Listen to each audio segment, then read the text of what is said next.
You happy for me to hand over now? Yes, please. Okay, everybody, here we are. This is Samuel Huczmann.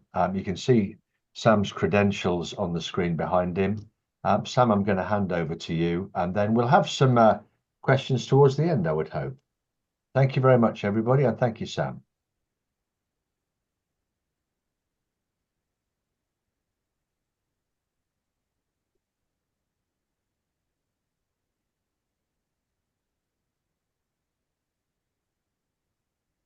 Right, everybody, can we see this? We can. That's perfect. Thank you, Sam. You go for it. Perfect.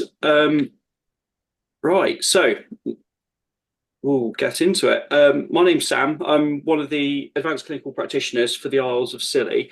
I've had a big background actually. So I'm a paramedic by background. Qualified as a paramedic in 2018. Went through and did my advanced clinical practitioner. Worked in education, done a little bit around leadership, and then as I've been progressing through, started my postdoctoral studies.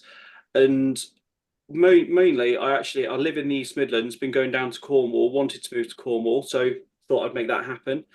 There was no job, but we did have virtual wards down there, digital health. It was a new concept, and they were looking for ACPs. And part of the employer that I was working for, on the Isles of Scilly, all their doctors went sick, either through retirement, stress, and a few other things. So there was an element where for 2 or 3 weeks, there was actually no medic on the Isles of Scilly, with just nurses and paramedics and no senior oversight. So we did a bit of a digital health wraparound bubble for the Isles of Scilly, which opened the opportunity for me going down there and having a bit more of a scope of the island.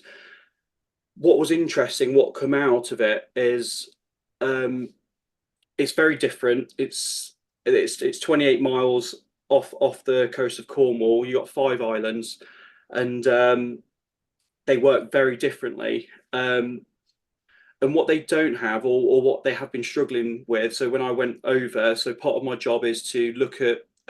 We've got a new £20 million build going on. We're looking at integration. We've got different work streams. I'm looking after the digital enabled care and the training aspect side, but they really do lack operational leadership. They don't have this band 7 role within the within the service, because they haven't been able to recruit to it. Getting recruitment to the Isles of Scilly is quite difficult. So what I sort of describe is, when I was over there, is they're missing this operational leadership. So they've almost created this cultural hierarchy. So when I went in, part of my role was to start giving some clinical leadership, but also some structure. And we hit this phase where the workload got really high. The hospital was full. We had lots of MIUs, and our resourcing for the hospital is one nurse, one HCA. Now that nurse will run the hospital with a 10-bedded ward, and they'll also look after MIU unscheduled patients coming through the door. So quite for a day, it can be quite stressful to get through maybe two-handed patients and then start seeing unscheduled patients and then dealing with everything else that comes through as well. Sam, So sorry to interrupt you. Could you just give us an idea of the scope and scale of the Scilly Isles in terms of permanent population, yeah, changes during the year as people come in the summer months and so on? Just give us an idea of what we're talking about in terms of scope and scale. That'd be very helpful. so scope and scale is, so on the Isles of Scilly, the permanent population is about 2 to 2,500 permanent residents. But when you hit summer, this can jump up to um, 8,000 residents at any one time. And we've just been sitting on some calls, so we're bringing almost 2 ferries in at the minute.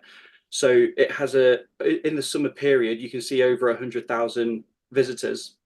So it's a very small island. They cope with what they've got, but then when the tourists come, it does put a lot of strain on the system. Um, Perfect. so Thank you very yeah, much. Very and helpful. the hospital's only based on St Mary's. You've got the off islands, so you've got Tresco, St Martin's, Briar, Agnes, and they don't really have any health facilities. If they have an emergency, a paramedic either has to jump onto a boat, they've got to wait, or they've got to co-respond the volunteer on an off island. So everything really is central around St Mary's. just to give a bit more context to it.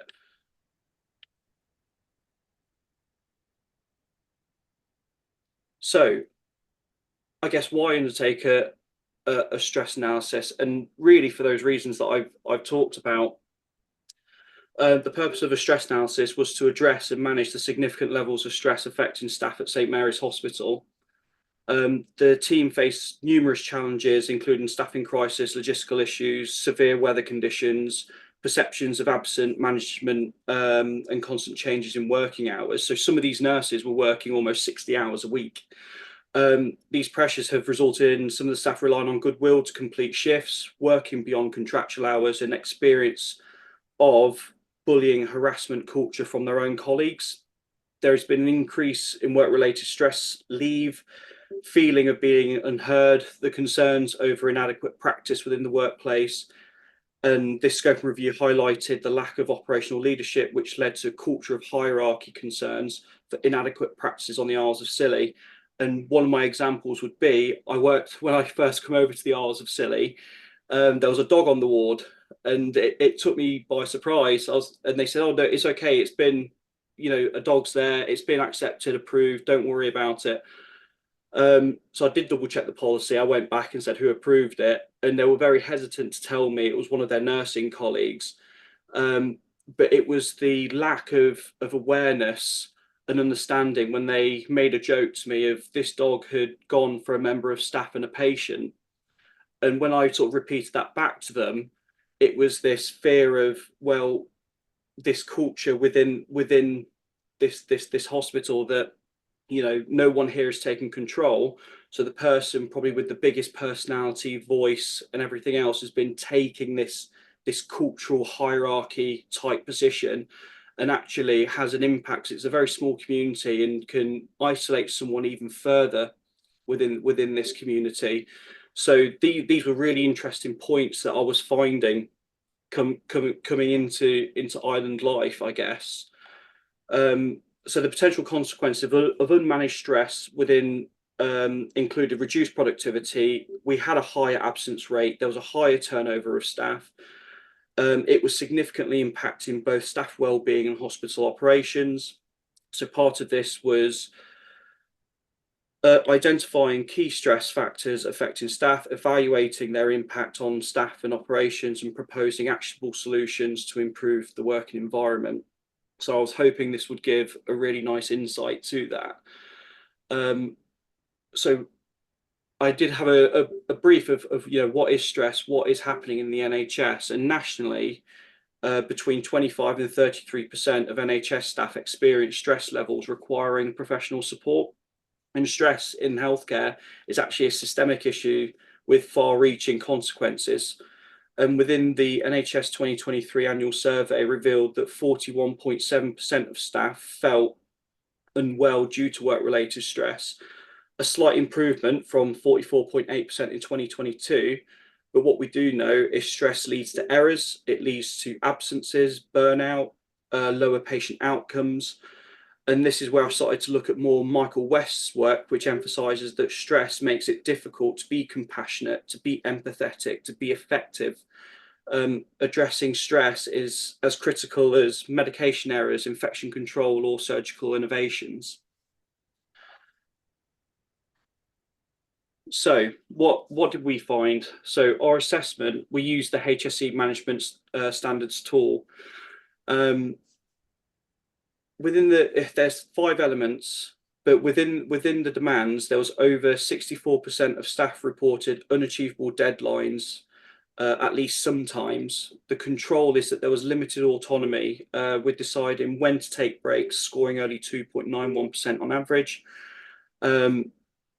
Support, so there was peer support. That was actually really strong, and they seem cohesive when they want to rely or put a shoulder on another person. But the managerial reliability lagged at 2.09, which was the lowest scoring within this. And actually that's quite evident because we are missing that band 7 operational leader, like hospital manager, ward manager type role. And then the relationships, what I found was quite worrying is that bullying and strained relationships were coming through with scores of 2 and 2.82, highlighting interpersonal challenges as well. So these findings form the basis for our formal risk assessment, which identify key stressors and inform strategies to mitigate them.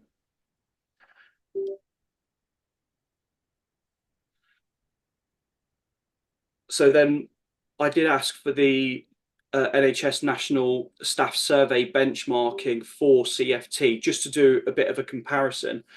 And I'm not gonna lie, it was quite poor. So only 40.58 response rate. And when I asked for IHSCM specific staff rating, we had less than 10. So it just doesn't generate a report at all. But then, so looking at the west of Cornwall, which is what IHSCM comes under, unfortunately, results for the IHSCM were too small, but appraisals were scored poorly under the theme that we are always learning. Burnout and work pressures were major concerns under the theme that we are safe and healthy. Morale was also scored low, reflecting national struggles with workload and stress. But on a positive note, diversity and inclusion had the best scores nationally.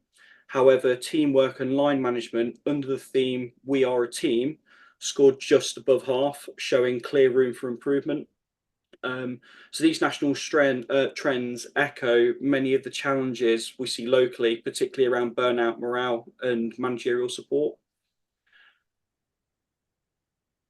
So delving into our standout issues, the positive aspects were staff generally feel supported by their peers, with a mean score of 3.91 for colleague assistants. Clarity on roles was another positive, with most staff scoring 3.36 or higher.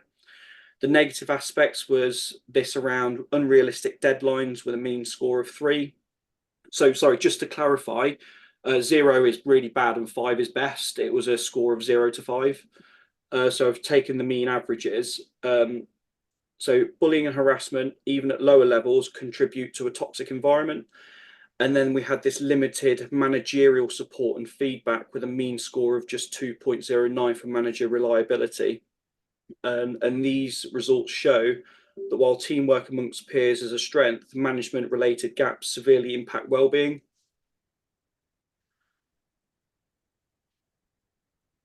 So this is where I got really interested in Michael West's work, and as part of my course that I've been doing with the NHS Leadership Academy, linking in with the Institute of Health and Social Management and Arden University. So Michael West provides a useful framework for evaluating team effectiveness. Real teams have 3 key traits, which is shared objectives, collaborative work, regular progress reviews. Nationally, when Michael West looked at the NHS staff survey data, 91% of healthcare staff believe they work in a team, but only 40% meet the criteria for a real team. So if they don't meet all those 3 traits, then they're classed as a pseudo team, which lacks clarity and collaboration and are generally linked to higher stress, errors, and bullying. So our findings reflect these dynamics with unclear objectives, inconsistent collaboration, showing pseudo team characteristics. So when we compare our findings to Michael West's Real Teams framework, the gaps become even clearer. The shared objectives will lack clarity in departmental goals and responsibilities.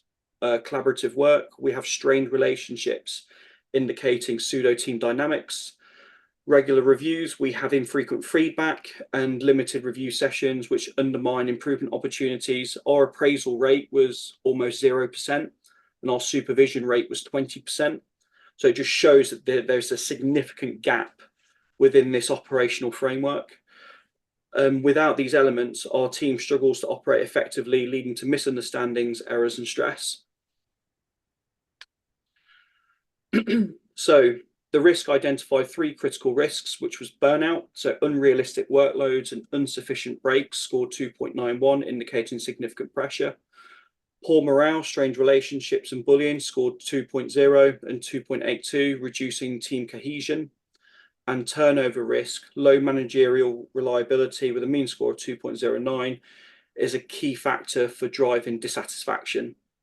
So to mitigate these risks, we've implemented the following actions, which was improve workload management, supporting by daily lead huddles. So every day I log on for 10 minutes and have that immediate connection with them of what do I need to do? Let's do a SIP update, anything that you can pass over to me, what my expectations are for the day, and what are we trying to achieve. And that has had a phenomenal impact on them with just a short 10-minute session each morning, because it just gives them that link back to the mainland.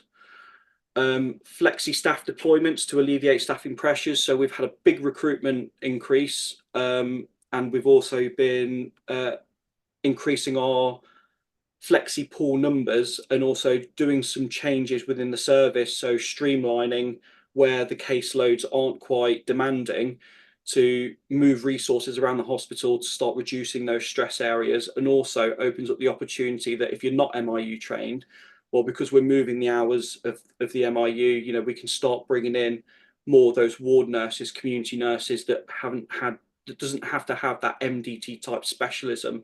So our nurses, they're trained in community, they're trained in MIU, and they're trained in ward. And these actions form part of our larger strategy to address both immediate and systemic challenges. So our challenges to implementation: variable manager competencies. So there are inconsistencies,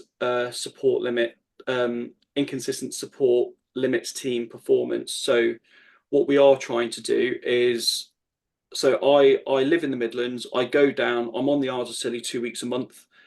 I make sure I have a really strong virtual presence, but there is a push for me to be on the islands more to make that physical presence.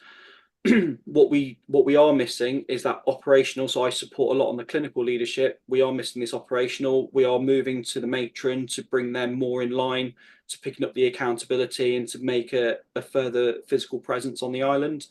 And when I'm not there for 2 weeks, making sure that we have someone else that can take my place for 2 weeks. Tool misuse. So looking at stress audits are often applied individually rather than as a team-wide, reducing their effectiveness. One of the things I did worry about is when I've worked in several NHS trusts, the HSE tool isn't used that well. So they'll use it on an individual, but they won't put it out to the team. I've worked in several ambulance stations where we've gone to high pressure jobs. There's been lots of stress, lots of leave, and there's not been a thought to stick one of these questionnaires out and audit it and see how the team are feeling. It's very reactive, and it's only done in a forced wellbeing conversation. And limited operational presence. We know we're trying to do more around visibility and engagement. But opportunities include better training for managers, consistent application of cultural barometers, and leveraging power of BI to analyze stress-related data. Going back to that, when we look at the Power BI, I've started informing our workforce transformation team, and we have just rewritten the policy to move some of these elements in, because we get data very quickly, let's say from ED front door, but any team data. So we are too reliant on the NHS staff survey. We're not doing much local screening of our teams to get a better impact, and we're too reliant on managers going away doing a 360 and then pulling to them. We're not actually pulling data locally from the team.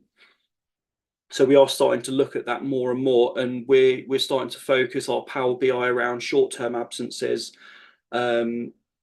appraisal rates, supervision, because we know if this is all poor, it should be initiating a conversation with that local manager to what is actually going on with your team on a local level. Is there anything we can do to support? Is there any training that you need?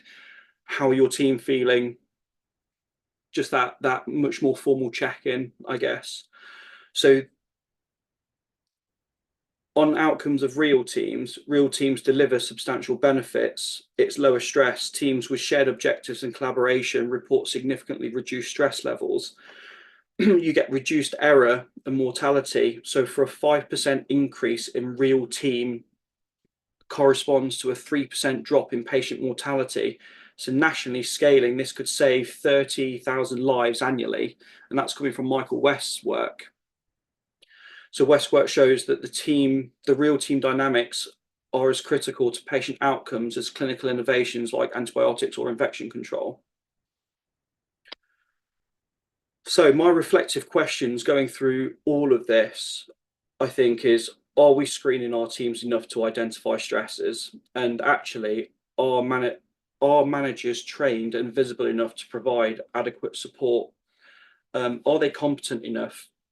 Well, one of the questions that I pose back to my workforce transformation team is that we're pushing more onto our band 7 managers. So your first role in the NHS, if you're clinical, is band 6, band 7, where you're stepping into that first team lead role. And that's normally a split role. You do 15 hours managerial, the rest are clinical.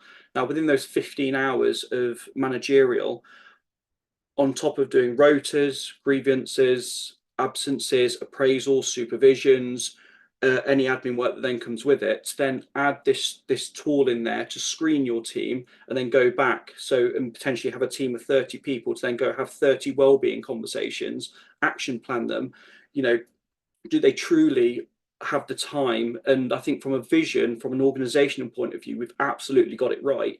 But from a realism, 15 hours of a clinical manager support on the ground, depending on where they are in their knowledge and how long in their experience, are they truly that effective, that lower down? And actually, should this be going to the next line manager above? How can we transition from a pseudo team to a real team? That is what we need to do. What additional systems or policies can support staff wellbeing? So I touch on the workforce transformation team. They have been an absolute cornerstone for me, and also looking at the review of policy. Our workforce transformation team have 3 people, so to look after a complete region is huge. So, you know, we are having to look at, well, actually, if you are a manager, what can we do to support you, and what can you do to support your team? And also, how can we then start reviewing that data, feeding it back and making it usable? And how can we better align shared objectives across our organization? These questions are crucial for fostering real team dynamics and reducing workplace stress. So when we move into our conclusion and next steps, this study highlights significant stress-related challenges and opportunities to improve team dynamics. The key points recap is stress and team dynamics are absolutely interlinked. Real teams reduce stress, errors, and mortality. And the next step is, for me, is to conduct regular team assessments and provide structured managerial training, to start looking at the use of Power BI to monitor interventions and use that and put that data into something that's usable back towards the team, and prioritize collaboration and alignment across all the teams.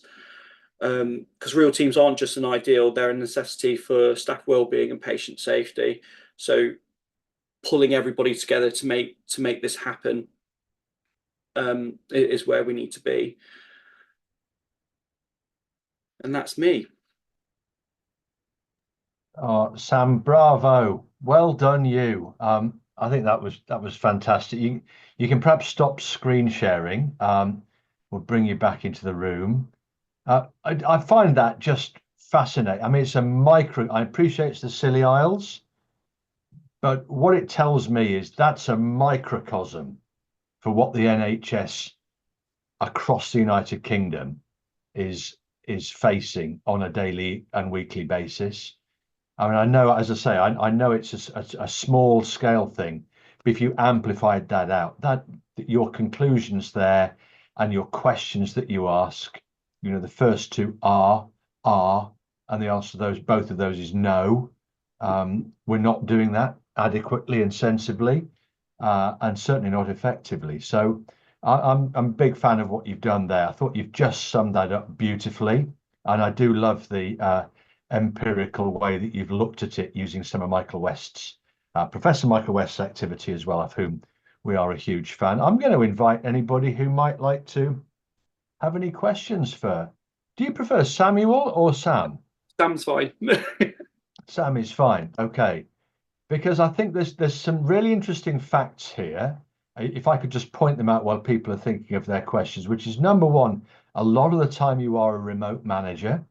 So you are relying on rock solid Wi-Fi and techniques by which you can create engagement and trust with a team of people who are working hundreds of miles away from you. So that's an interesting facet here. The second bit is how you are measuring the impact of the improvements that you're making, because I think you're right, relying on an annual staff survey is a hopeless undertaking. It's simply not going to work as a acceptable means of you empirically figuring out on a day-to-day basis, are we getting improvements or not? So that might be interesting. And then we got several people on the call today who've got a technical digital background, and I bet they've got some thoughts in respect of how we better measure the competence and capability of not only our management and supervisory force, but the work that then their teams produce. So I'm going to shut up after that brief ramble while I gave everybody time to have a bit of a think about it. The fabulous, the one, the only David Quo is going to ask you a question now, Sam. David, over to you. Thank you very much, and thanks for the great presentation, Sam. As John said, I think you really put your finger on some, really important, if as yet unresolved, issues, but that must be resolved. My question really is around, I don't know, it's something around team building and virtual care. So that my question, I guess, actually is, do you or does anyone else here on this call have any suggestions for how the NHS can go about developing true team working and compassionate teams, but recognizing that much of the time they are and I think will increasingly perhaps be working in a virtual mode. I mean, of course, we're doing that today, right? I mean, there were virtual clinics with GPs, of course, from pandemic. But everywhere I look, there are clinical specialists engaging with other clinical specialists and patients and citizens and carers through, teams and other such methods. In your work, and I'm sure you do this every day, or you do this a lot in your line of work. Have you developed thoughts on how we might all kind of do that better? I have, and actually it's interesting because, again, being part of virtual wards, digital health, it's been an interesting dynamic, and I think when as a team it works really well. What I have found is that they can be, so this is official, this is me connecting with you on Zoom or on Teams, but as soon as we end that call, that's it. And it might be what I think is missed is that corridor conversation, that just quick check-in in the corridor. It's not, I have to put something in your diary. It's not just a, catch you on an off chance or a quick check-in. Everything feels very official, I think. And what I have found is that there can be a bit of an undertone culture if it's not quite captured correctly. So on digital health, what I found is we only know what we know when we've connected on Teams, but actually there's a lot of messaging that goes on under the background, the way we interpret, the way we communicate with each other. We lose that humanistic element. So checking someone in the corridor is lovely. If I put that in a quick message to you, that can be interpreted completely different, and actually we end up getting a lot of negative because it only takes someone to have an off day to see everything in the text and the communication to be very negative, and actually it's not how it should have been come across. And we have these little bubbles of frustrations that happen on the surface that you can't quite address that you would do in an office situation. Is only what I've seen around team dynamics. So we are very cautious of making sure that we make sure we have regular team check-ins, bring everybody onto the call. I still feel that there is a physical presence that needs to happen at times, but it's, somewhere like the Isles of Scilly, it's easy to feel isolated And this is the way that we have to have a stronger virtual presence, virtual leadership, and putting those regular check-ins, even if that's like every other hour, just to check in with the team, because that is the equivalent to me walking down the corridor and just checking in with the team. Are you okay? I'm going to go get a drink. Is there anything that you want? And it's just making sure that we're factoring that in as we schedule our days moving forward, because if not, you get isolated very quickly, and it's very easy for the team on the other end to go, you've not checked in with me. You know, that's my personal sort of experience working through digital health of things that might have been missed. Does that answer your question, David? I think it's such an important answer that you gave, Sam, because it's that acknowledge. What you don't perhaps realize is you've acknowledged the big problem that we have in this virtual world, which is once you've put the call down and ended it, any ability that you might have then for informal interaction with people, which is so you can read any of the research, it's so prized if you want to be a high performing leader, that you make the most of those informal opportunities. It just goes, and it takes real skill to get to the point where you've got people who trust you enough to be able to open up informally and come to you with concerns, anxieties, challenges, or whatever else it might be. So I'm so glad that you picked up on that. Would anybody else like to ask Sam a question? Jenny, thank you very much. Over to you. Yeah, so I was, thanks so much for your presentation. I was thinking about sort of, have you seen a visible difference in that kind of lowering of stress when you have put in place those more robust leadership measures? I'm thinking particularly who makes decisions and how they're made, and particularly your example about the dog on the ward sort of thing, in putting those kind of boundaries and guidances in place and kind of more implementing them, has that helped to bring stress levels down? It has. I've had some really positive feedback, and I think it's because we've moved from this. So we have like a good handful of band sixes, and then you have your HCAs, your hospitality team, and it's the band sixes that are assuming this role, and then it's very cultural hierarchy. So one band six will be making decisions for everyone else, and even if they don't agree with it, so having me in the mix, checking in every day, asking those questions, being aware, and making sure that the accountability, responsibility might be coming over to more my side, has just helped standardize and give a little bit more structure. One of the things that I haven't been able to do as part of this study is, which the HSE recommends, is once we've got it all, actually going in and doing a focus group. So it's very descriptive, quantitative type data that we're looking at. So now I've seen there is bullying, harassment, and actually this undertone culture going on.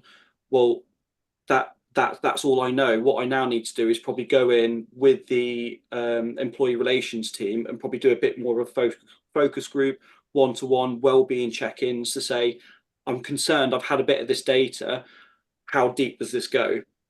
And I think that's where our cultural barometers and stuff come in. But I think seeing me going and doing that work, but also checking in, realigning the structure, why have we got this patient in? Why haven't they been discharged? What's going on the ward? Any issues that are going on, bring it to me. I can, get the answers that you need. I think it's given them a bit of a channel to throw everything my way, and then have someone else that's not part of that band six culture take it on. Great question, Jenny. Thank you very much. Good answer as well, Sam. Could I ask about how, in this virtual world that you describe, how have you addressed the issue of encouraging people who may perhaps not be as forthcoming as other members of the team?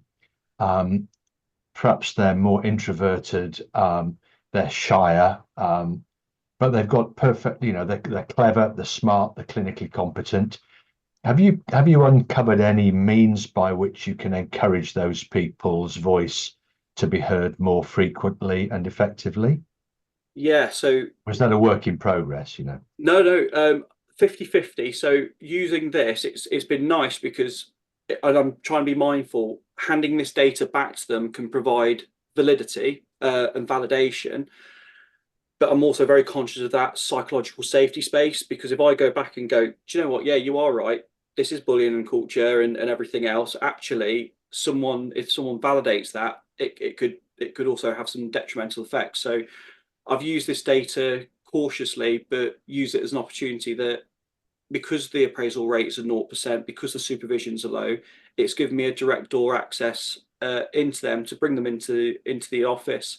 And we're trying to do more walkout. So HSE is a beautiful place. Don't do the appraisal in the office. Let's go for a walk and have a chat. And using that as a well-being check-in and as an appraisal sort of time to get to know that individual, but also give them the space to really open up. And it's given me a little bit more context to what's truly going on.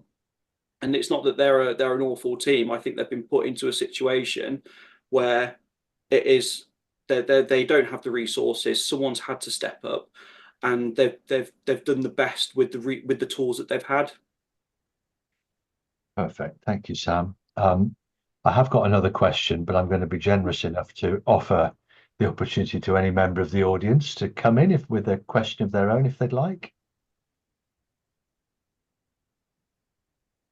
Okay, just while maybe other people are considering it, do you get the helicopter or the boat over to the Isles of Scilly, Sam?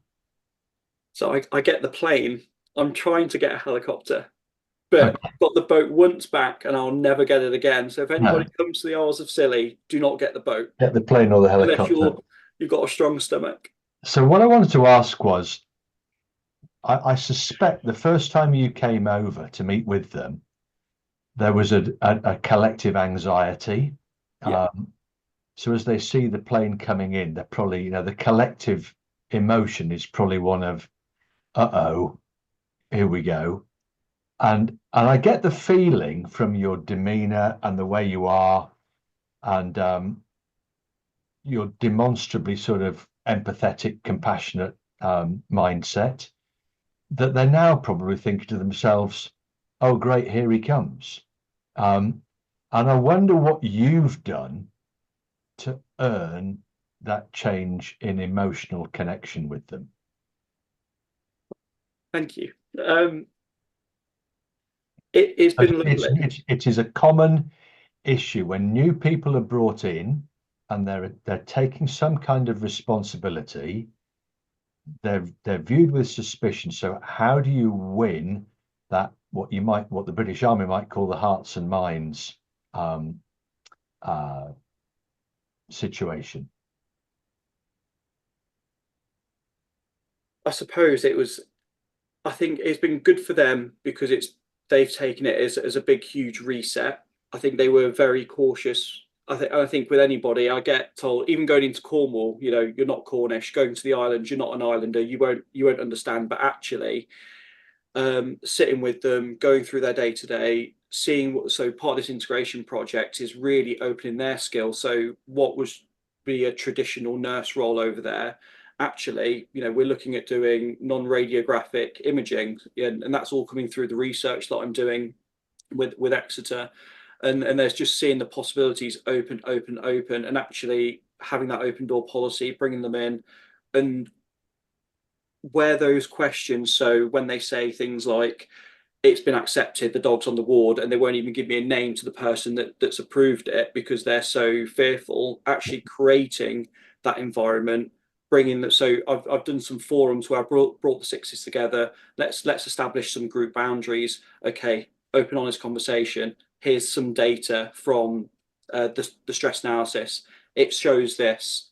What do we think? And that's a direct question back to them, and they're answering to me, but I'm just trying to create that psychologically safe space and do it. So I think it's quite nice because I'm challenging them in a safe way, but also I'm keeping that open door policy so they can come to me as well, and they're also seeing some of the amazing stuff that we're doing on the peripheries of bringing loads of services under one roof. So this project is bringing a care home, the social services, ambulance, all into the hospital, and we're going to be the first integrated model of care in the UK. So there's a lot of change going on. So there's a lot of anxiety, not just with what's happening in the hospital, but how we're going to co-locate with all these other services as well, and merge this whole workforce into one.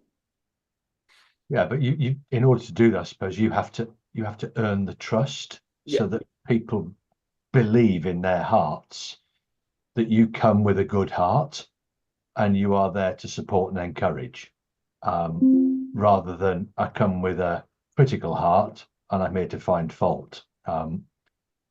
I mean, and people very quickly figure out which you are, and they respond accordingly. And my fear is we do too much around the NHS and social care of the latter.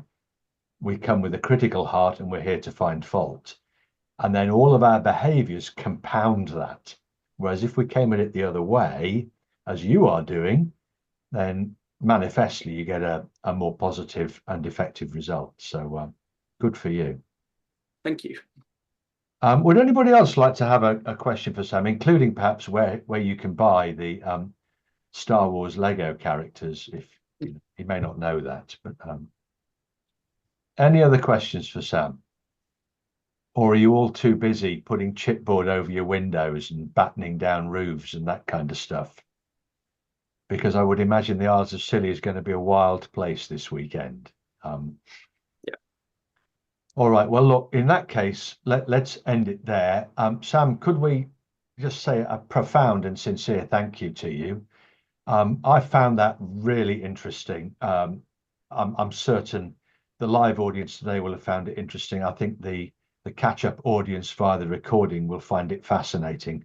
And do not be surprised if people want to pick your brain for how they might approach their own team environments, wherever those might be. Can we also wish all the islanders at the Scilly Isles and Cornwall, for that matter, safe this weekend for the storm that is about to land upon us all? And yeah, please stay safe, everybody else. Okay. That's lovely. Thank you very much, Sam. Don't be surprised if I drop you a line as well. And we're most grateful to you for giving up your time today. I thought that was absolute box office. Bravo. Well done. Thank you very much. For the rest of you, enjoy your weekends, folks. Stay safe, and we'll see you on the next one. Thank you very much. Bye-bye.